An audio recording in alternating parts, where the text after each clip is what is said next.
எல்லோருக்கும் வணக்கம். இப்போ நம்ம சீரகத்தை வறுத்த பவுல்லே தண்ணி ஊற்றி இவ்வளோ டம்ளர் தண்ணி எடுத்து முழுசாக தண்ணி எடுத்து ஊற்றி பாதி தண்ணி ஆகிற அளவுக்கு கொதிக்க வைக்கணும்.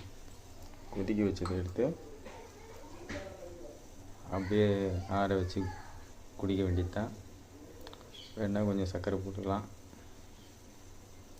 நாட்டு சர்க்கரை, பனை வெல்லம் எதனா போட்டுக்கலாம் இனிப்புக்காக. வயிறு சுத்தமாகும். வயிற்று உப்புசம், காற்றடைப்பு,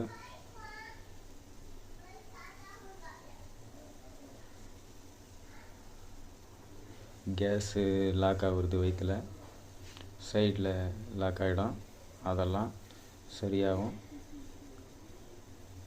இதுதான் முக்கியமான மருந்து.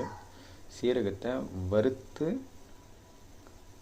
தண்ணி ஊற்றி கொதிக்க வச்சு அந்த தண்ணியை ரொம்ப நேரம் கொதிக்க வைக்கணும். ஒரு டம்ளர் பாதி டம்ளர் கொதிக்க வச்சு நல்லா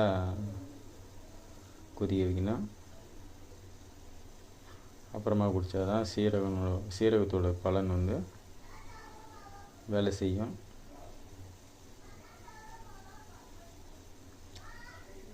நன்றி.